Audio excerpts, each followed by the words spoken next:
Já imaginou se o inferno existisse e ele surgisse bem na sua frente? É exatamente assim que nossa história começa. Brum está ali, ferido, olhando para Kiri, que está meio sem reação, tipo o que está acontecendo aqui. Brum, ainda sem acreditar, chama Kiri para a ação, mas ele só consegue responder com "isso é tudo que eu posso fazer". Brum, que não é de desistir fácil, fica furioso. Levanta essa espada, Kiri. A luta ainda não acabou. Mas, nesse momento, já era tarde demais. O grande amigo fiel de Brum já não estava mais entre eles. Em pleno campo de batalha, Brum se recusa a aceitar a dura realidade. Ele chora pela queda de seu amigo e, lentamente, pega a espada dele. Com um grito desesperado, uma aura massiva começa a emanar de seu corpo, e a vingança é o que o move. Isso tudo está rolando em Kyus, um país nascido da união entre dragões e humanos. Mas o dia está longe de ser bom. O povo de Kyus exigia o eixo do tempo, um tesouro sagrado da terra de Sakisha, e a treta estava armada. Enquanto Brum eliminava os inimigos como quem joga fora o lixo de casa, ele pensava: foi uma boa ideia recusar a oferta de Cyrus. Mas seus pensamentos são interrompidos quando alguém lança um feitiço em suas costas. Ele olha e percebe que já era tarde demais. Sua mão foi de base. E assim começa uma guerra que iria mudar tudo. Mesmo com raiva, Brum segura firme a espada que ainda lhe restava e decide que nunca iria desistir. "Eu sou a espada de Sakisha", grita ele enquanto corta a magia que vem em sua direção. Só que, enquanto ele lutava, um bando de magos do reino de Kyus, conhecidos como os Balkans, começa a cercá-lo. E o líder desse circo? O famoso Rei Louco de Kyus, PLCH. O cara que praticamente fez da vida de Brum um inferno. Então, aparece Arson, o comandante dos Balkans, com aquele ar de "eu sou demais". Ele se aproxima e pergunta o nome de Brum, mas Brum, doido pra meter a porrada, só diz: "Eu sou apenas a espada do rei", e parte pra cima. Arson, claro, acha graça. Vou me lembrar de você enquanto você vira picolé. E lança um feitiço de gelo. Brum cai no chão, sua visão escurece, e tudo que ele vê são flashes de sua vida, de seu país destruído, e, o fim. Mas, peraí. Um raio de sol bate nos olhos dele, e ele ouve alguém chamando: "Acorde, príncipe". Ele acorda e vê dois vassalos na sua frente, perguntando se ele sonhou bem e que ele precisava se apressar porque o príncipe PLCH já tinha saído. Brum, agora no corpo de um príncipe de Kyus, não entende nada. Como assim PLCH? Eu odeio esse cara. Ele olha para seu braço, que estava novinho em folha. Mas, o que está acontecendo? Eu não tinha perdido minha mão. Memórias estranhas começam a invadir sua mente. Ele pergunta a data de hoje. 28 de abril, no ano de 522, responde um vassalo. Brum, agora Colin, o terceiro príncipe de Kyus, começa a suar frio. Ele acordou 10 anos antes da guerra, antes de tudo desmoronar. É então que ele entende. Sim, você. Se você está assistindo a esse vídeo, é porque você ama manha, certo? Então, por que não dar um passo além e se inscrever no nosso canal? Cara pensativa. Imagine isso. Você acorda, toma seu café, e o primeiro pensamento que vem à sua cabeça é: e se eu tivesse uma dose diária de manha? Bebida quente, livro aberto e adivinha? Nós somos a solução. Nós trazemos as melhores histórias, os personagens mais insanos, e claro, aqueles enredos que fazem seu cérebro gritar: "por que eu não pensei nisso antes?". E se você não se inscrever? Bem, você pode acabar perdendo aquele manha que se tornaria o amor da sua vida. Cara gritando de medo não seria uma tragédia digna de um plot twist de um drama? Então, não perca tempo. Se inscreva e junte-se à nossa comunidade de fãs de manha. Porque a vida é muito curta para não ter um pouco de drama, romance e muitas risadas na sua rotina. Cara sorrindo com lágrimas de alegria faíscas. Clique no botão de se inscrever, porque aqui a gente promete conteúdo que vai te fazer rir, chorar e, quem sabe, até se apaixonar. Agora, se você não se inscrever, a gente vai ter que te chamar de personagem secundário, e ninguém quer isso. Cara com a língua para fora e piscando. O eixo do tempo realmente existia, e ele tinha viajado no tempo. Determinado a mudar o destino, Colin decide viver como príncipe. Logo no café da manhã, ele se depara com seus dois meio-irmãos, Randall, o primeiro príncipe, que mal o nota, e PLCH, que entra sem sequer ser anunciado. PLCH, vestido como se fosse a uma rave, não impressiona muito Colin, que pensa: esse é o rei louco que eu conhecia. E assim começa o show de horrores. PLCH, já com aquele jeitão irritante, chama Colin de olhos vermelhos nojentos, sem mais nem menos, arremessa uma faca em sua direção. Mas Colin, agora com reflexos afiados, segura a faca no ar, cortando a mão no processo. Os servos ficam em pânico, mas Colin, com um sorriso no rosto, simplesmente devolve a faca para PLCH, dizendo: "Tô bem, não foi nada." PLCH, surpreso, mas nem não minha sabe o que cabeça, dizer, e Colin eu sai sou da melhor. sala, decidido a seguir com seu plano de mudar o futuro. Nos bastidores, Colin planeja seus próximos passos, pensando em como sobreviver nesse ninho de cobras que é a realeza de Kills. Ele sabe que vai ter que encarar muitas provocações e desafios, mas uma coisa é certa: ele não vai mais ser o príncipe frágil e sem defesa que todos conheciam. Que o príncipe era só mais um nobre frágil. Eu sou o melhor. Agora, no entanto, Posso não a ser, expressão de mas Colin nem estava minha cheia de cabeça, confiança, e eu seus sou o melhor. olhos emanavam uma aura fria. O comandante Pael, antes cheio de desprezo, começou a sentir um calafrio percorrer sua espinha, e a jovem treinadora ao lado do príncipe não pôde deixar de notar a mudança na atmosfera. Ela se perguntava se aquele realmente era o mesmo príncipe que ela conhecia. Colin, com um tom de voz calmo, mas firme, disse: "Comandante Pael, parece que você tem uma memória curta. Ou talvez seja apenas desrespeito." O comandante engoliu em seco, sem conseguir articular uma resposta imediata. Ele nunca havia visto Colin se comportar dessa maneira. "Você mencionou que eu não sou importante. Vamos testar essa sua teoria." Colin continuou, dando um passo à frente, enquanto todos os cavaleiros ao redor observavam a cena com atenção. O comandante tentou se recompor. "Eu só estava dizendo o óbvio. Você pode ser um príncipe, mas nunca demonstrou força, até agora." Ele tentou soar confiante, mas as palavras saíram trêmulas. O príncipe, com um leve sorriso no rosto, perguntou: "Você acredita que força só pode ser medida pela espada, Pael?" Ele então olhou diretamente para os cavaleiros, que até então o encaravam com desdém, e disse: "A verdadeira força vai além do que vocês podem ver. E se quiserem testar, estou disposto." O silêncio caiu sobre o campo de treinamento, com todos os presentes sentindo a tensão no ar. A treinadora deu um passo para trás, surpresa com a postura imponente do príncipe. Pael, tentando recuperar o controle da situação, respondeu de forma provocativa: "Então, está desafiando meus cavaleiros, Alteza? Isso pode ser interessante." Antes que ele pudesse continuar, Colin ergueu a mão, interrompendo: "Eu não preciso provar nada a ninguém aqui. Só estou dizendo que o respeito é uma via de mão dupla, e você, Pael, cruzou um limite que não deveria." Sem mais palavras, Colin se virou e começou a caminhar de volta em direção ao castelo, deixando Pael e os cavaleiros imersos em seus próprios pensamentos. A jovem treinadora correu atrás dele, claramente impressionada com o que acabará de testemunhar. Enquanto se afastavam, a treinadora, ainda surpresa, perguntou: "Sua Alteza, o que foi isso? Nunca vi você agir assim." Colin respondeu sem olhar para ela: "As pessoas mudam. E às vezes, precisamos lembrar aos outros quem realmente somos." A treinadora ficou em silêncio, refletindo sobre aquelas palavras. "Alguém que foi treinar resistência aparece com um cavalo", conclui o servo, enquanto o barão segura as rédeas de um cavalo negro, sorrindo felizmente. Ele entrega as rédeas ao seu servo, dizendo que encontrou o cavalo no caminho e que o nome dele é Raven. Yen pergunta onde ele esteve, depois de toda a confusão entre o príncipe e o comandante ter se acalmado. Buren avistou um cavalo e perguntou o que estava acontecendo com aquele cavalo, que resistia às ordens do cavaleiro porque ninguém conseguia domá-lo. O cavalo era realmente muito selvagem e forte, então o príncipe teve uma ideia. Como o cavalo pertencia a PLCH, seu servo ficou chocado que ele o trouxe sozinho. O príncipe então diz que PLCH mencionou que qualquer um poderia usá-lo e sussurra para seu treinador manter o que aconteceu com Pable em segredo. Com a voz trêmula, Yen teme que o segundo príncipe descubra, mas o barão o tranquiliza dizendo que tudo está bem. Caso algo aconteça, o barão sente uma dor aguda no peito, o que assusta ambos os servos. Com a mão no peito, ele pensa que forçou seu corpo demais. Seu servo pergunta se o treinamento de resistência não foi muito para ele, mas o príncipe responde que não, que apenas se divertiu com alguém depois. Alguém estava escondido observando os três e rapidamente saiu para evitar ser notado, enquanto Buren dizia a Yen para ir ao jantar no gazebo do jardim. Alguém, sentado, recebe informações de outra pessoa, segurando uma flor em sua mão. Ele diz que até vermes se contorcem quando são pesados, então esmaga a flor com força e afirma que, por mais que alguém como ele tente se contorcer, não pode mudar suas origens. Jogando a flor no chão, ele diz que não seria divertido apenas esmagar e matar, e que, por agora, eles apenas vão observar.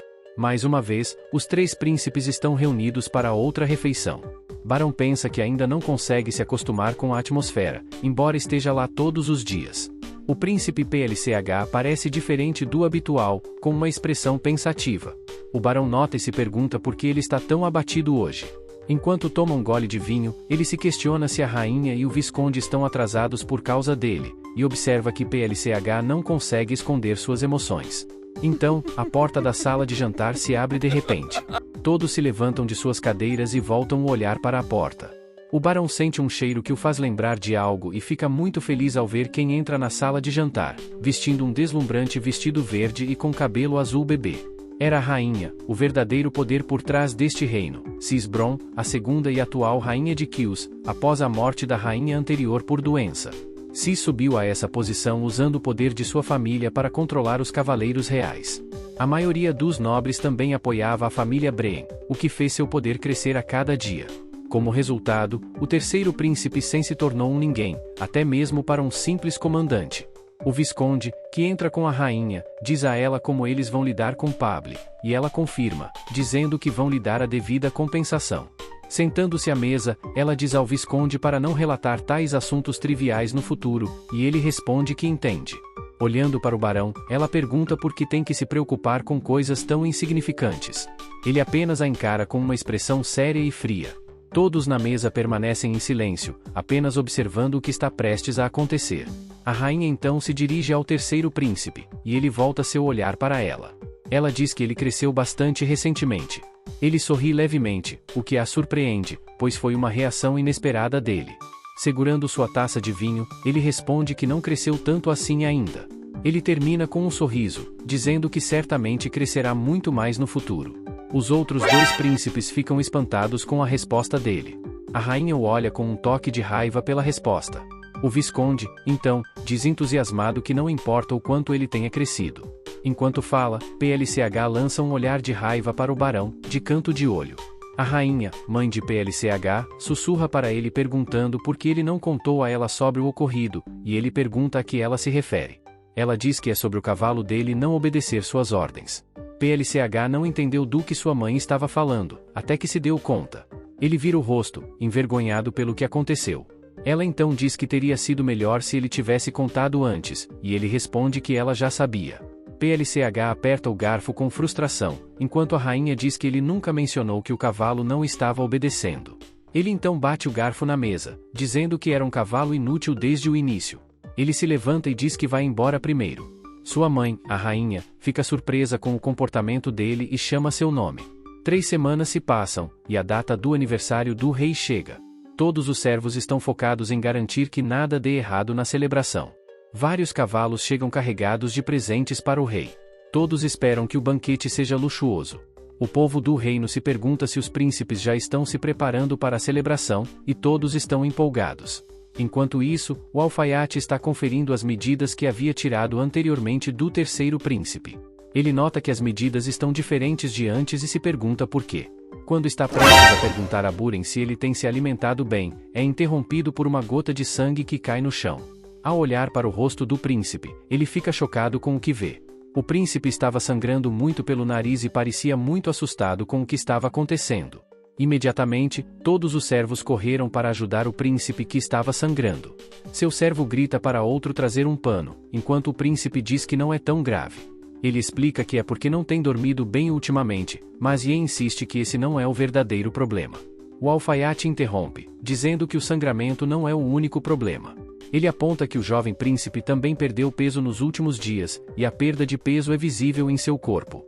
O sangramento começa a diminuir, e o barão sabe que tem perdido peso ultimamente. Com um sorriso no rosto, tentando tranquilizá-los, ele diz que tem se exercitado muito nos últimos dias. O barão começa a refletir que tem trabalhado muito, mas sua resistência só piora. Dói muito sempre que ele usa mana, e ele suspeita que deve haver algo errado com o coração de Callan. O alfaiate, frustrado, diz que isso não é algo que ele deva ignorar e pergunta se ele fez um check-up, ao que o barão responde que não é necessário. Ele se pergunta por que teve que ter um sangramento nasal na frente de tantas pessoas. O alfaiate tenta discutir com o príncipe, mas o barão diz firmemente que está bem. E então diz que ele não pode simplesmente ignorar isso e que a causa do sangramento é porque ele tem coçado o nariz.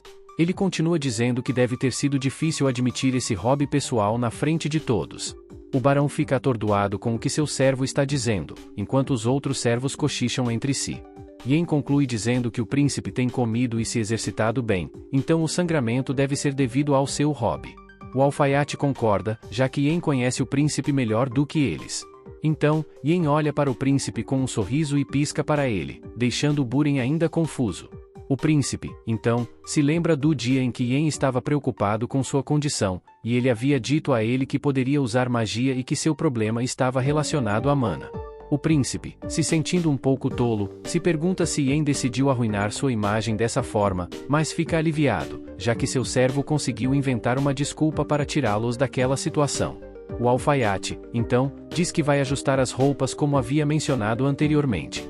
Ele parece um pouco hesitante, já que não há muito tempo, mas Yen o tranquiliza, dizendo que o príncipe tem outras coisas a fazer primeiro, então haverá tempo suficiente. O alfaiate sai feliz por ter tempo para completar suas tarefas, enquanto Yen sussurra ao príncipe, chamando-o nervosamente, ele pergunta a Barão se isso acontecerá hoje. Barão fica pensativo, ansioso sobre o que está por vir. Ele sabe que precisa encontrar o Melon, independentemente do estado de sua saúde. Isso se tornará conhecido por todo o palácio, então, antes disso, ele deve encontrar o mago Ilon a qualquer custo.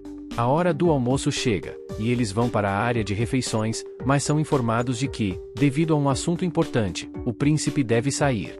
Ele apenas acena, dizendo que vai resolver o assunto e que isso não é problema. Os servos o observam atentamente enquanto ele se afasta com uma postura rígida. Ele sabe que precisa se encontrar com Ilon, e essa é sua prioridade agora. Moção. Um visitante estava sendo impedido de entrar por falta de convite. Para a surpresa de Barão, era Ilon Manil. Mesmo sendo um poderoso mago, os guardas insistiam que ele precisava de um convite formal. Ilon, com um sorriso irônico, aceitou a rejeição e começou a se retirar. Barão sabia que não podia perder essa chance. Ignorando as ordens do rei, ele montou seu cavalo e galopou em direção ao mago. Os guardas gritaram para que ele parasse, mas Barão habilmente saltou sobre eles, deixando todos atônitos. Yen, determinado a ajudar, usou um plano ousado, revelou sua verdadeira identidade como filho de Duque Seifried, garantindo que os guardas hesitassem em persegui-lo. Enquanto isso, Barão alcançou Ilon perto de uma fonte. Ilon, percebendo sua presença, comentou com sarcasmo que não esperava ser repreendido por não ter um convite. Barão, com uma resposta afiada, começou a convencê-lo a ficar. Porém, Ilon de repente segurou sua mão, ativando sua magia. Barão sentiu uma dor familiar no coração enquanto a magia de Ilon reagia com a sua. Uma pequena explosão os separou, deixando ambos intrigados. Ilon, surpreso, murmurou algo sobre portas fechadas e ventos que não podem ser bloqueados. Barão, recuperando-se, sabia que Ilon tinha descoberto seu segredo. Ilon, o grande mago, continuava observando atentamente o jovem príncipe. Ele analisava cada detalhe da situação e notava que Barão parecia não compreender a verdadeira origem do problema.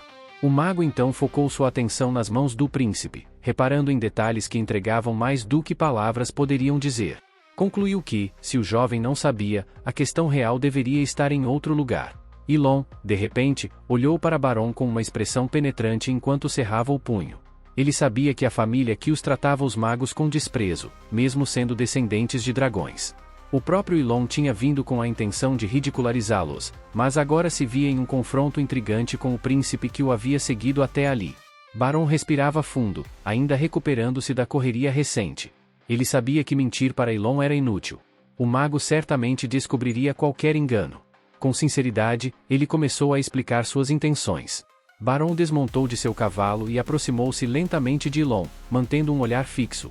Com firmeza, ele declarou que desejava conhecer o verdadeiro nome do mago. Ao mesmo tempo, confessou que acreditava que sua vida corria perigo. Ilon ouviu atentamente, e a sinceridade do príncipe despertou sua curiosidade.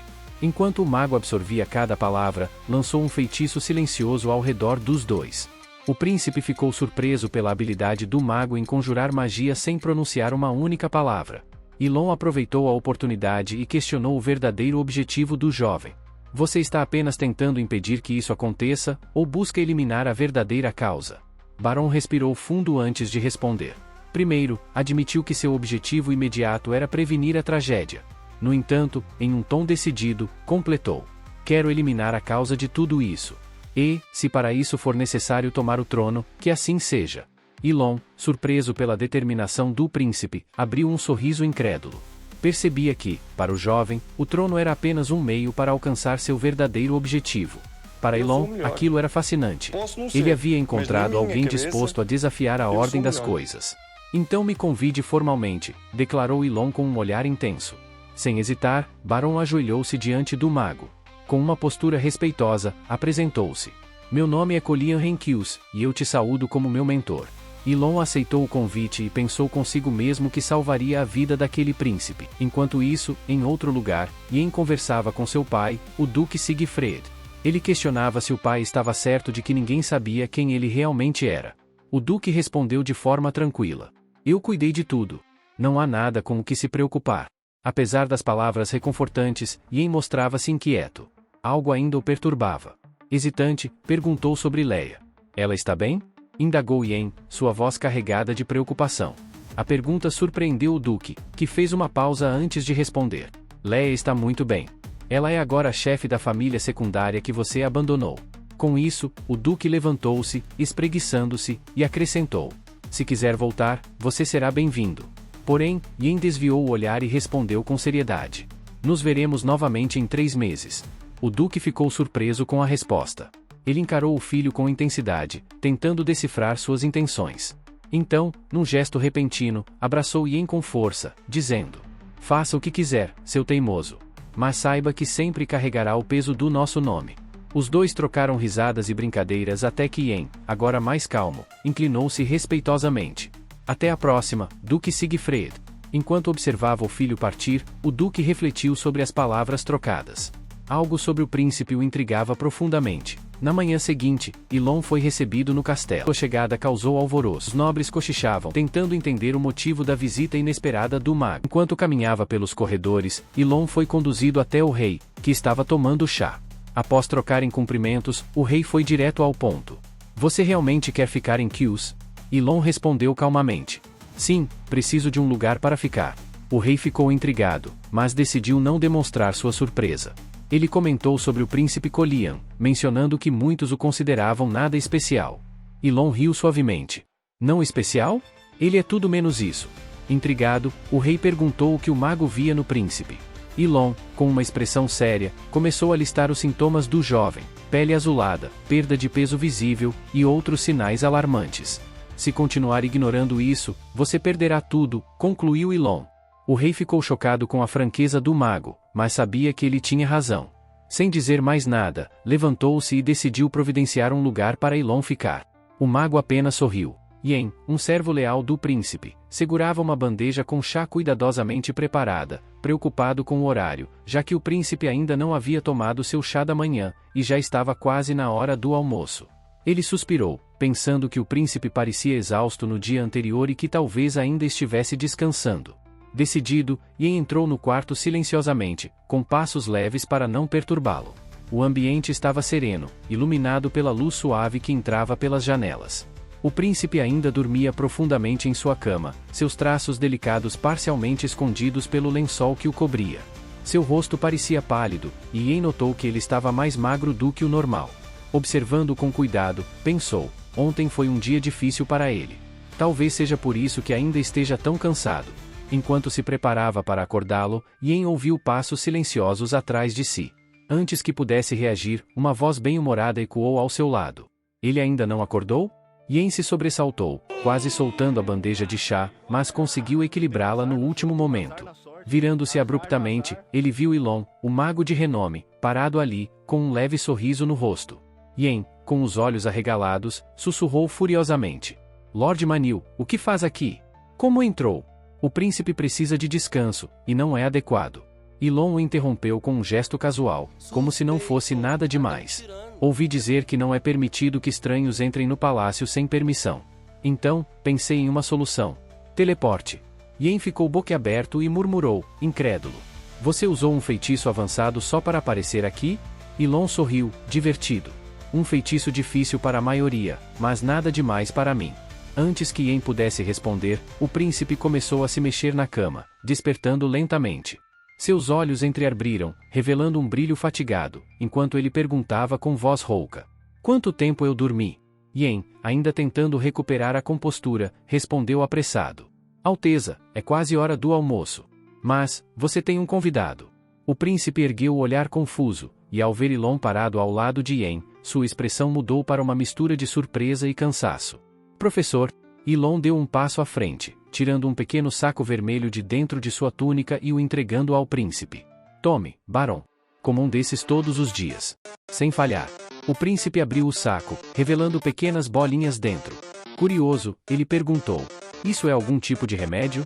Baran, sempre perceptivo, comentou que Ilon parecia entender sua situação melhor do que ele mesmo.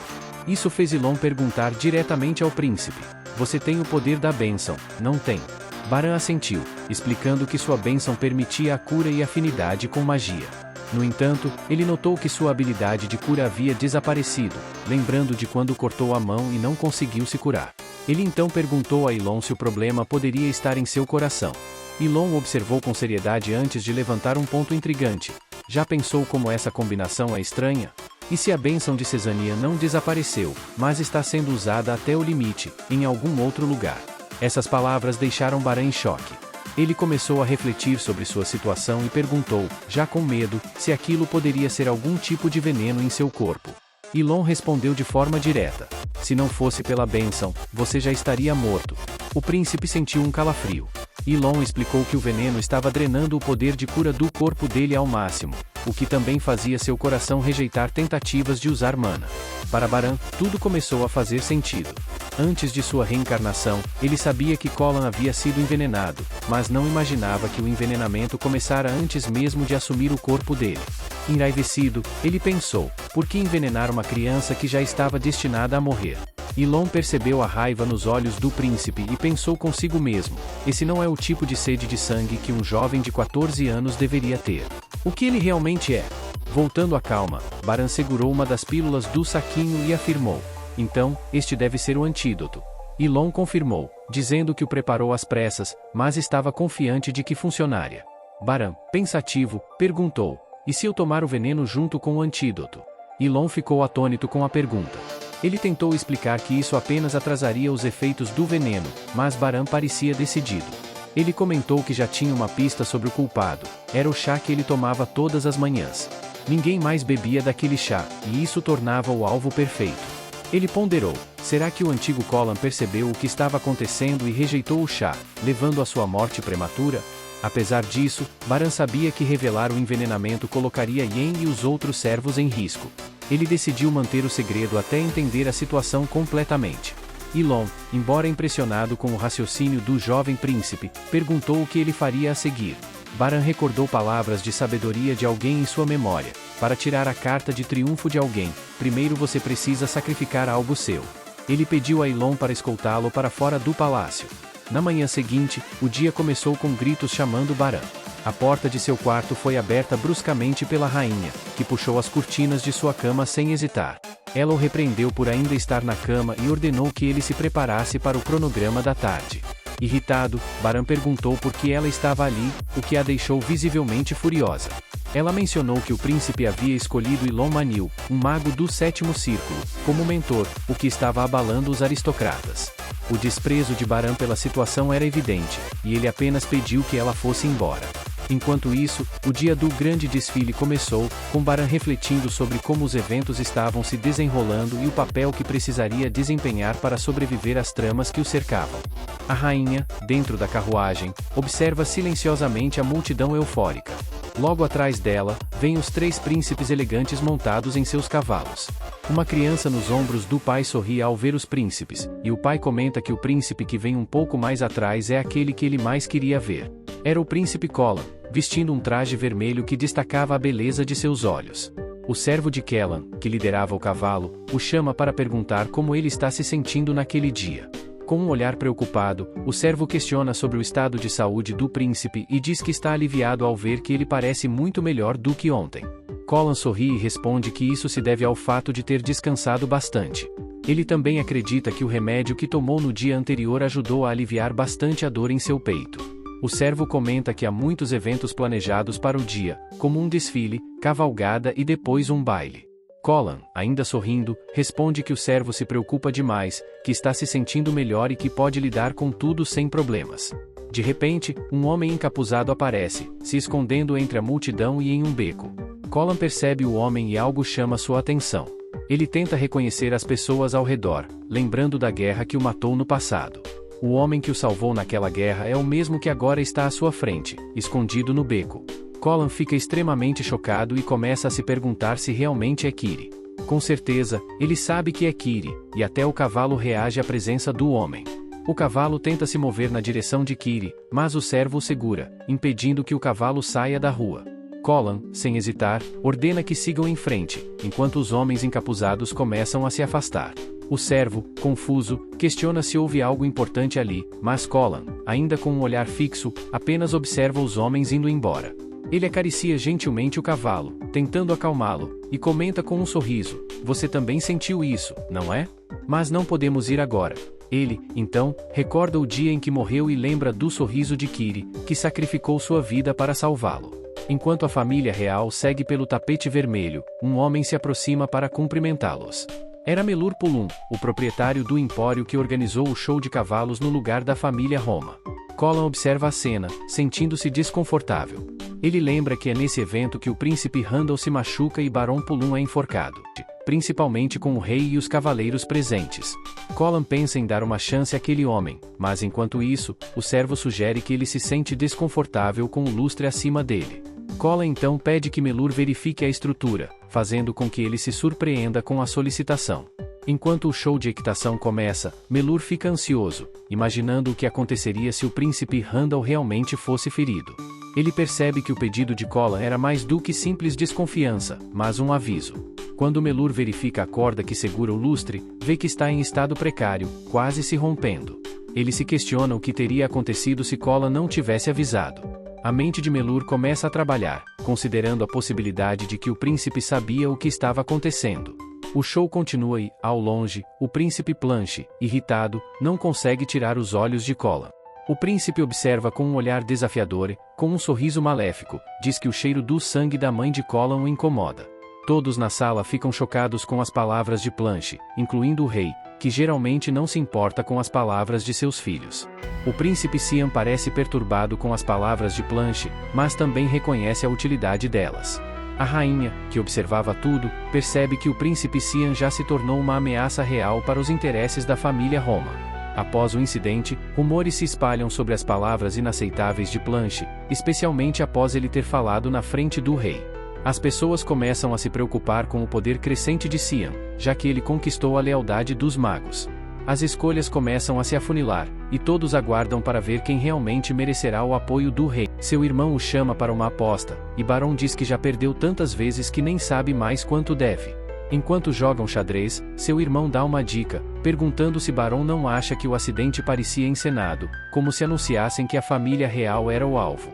O empório de Melur Pulum é o segundo maior em Chios, então, para Rean Roma, chefe do principal empório do reino, seria muito benéfico eliminar Melur do jogo.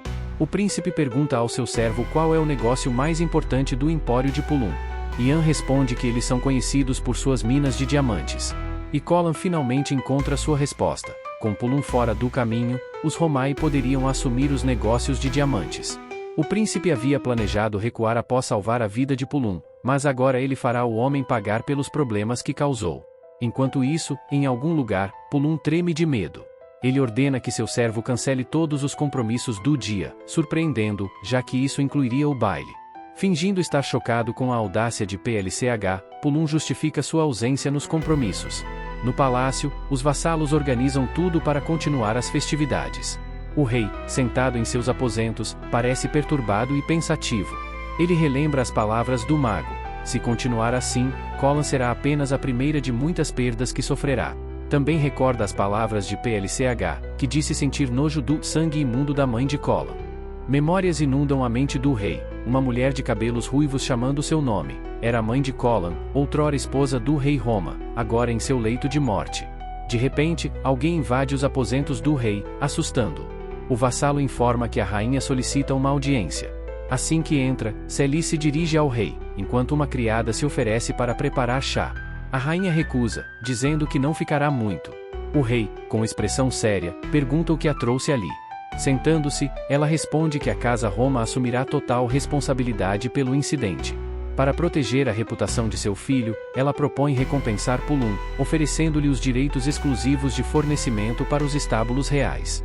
O rei fica surpreso com a proposta, mas lembra-se do conselho do mago. Mostre que está disposto a fechar os olhos. Assim, o rei decide que ele e PLCH entrarão juntos no salão do baile, o que surpreende e alegra a rainha. E aí, galera? O que vocês acharam dessa jornada épica? Cada episódio nos trouxe uma nova emoção, não é mesmo? Se você curtiu essas reviravoltas e quer saber mais sobre o que está por vir, não esquece de deixar seu like e se inscrever no canal. E, eu deixei um vídeo incrível aqui na tela, que com certeza vai te prender. Então, não perca tempo e clique para assistir. Vamos continuar essa conversa lá nos comentários, quero saber suas teorias e o que você achou dos personagens. Valeu por assistirem e até a próxima aventura.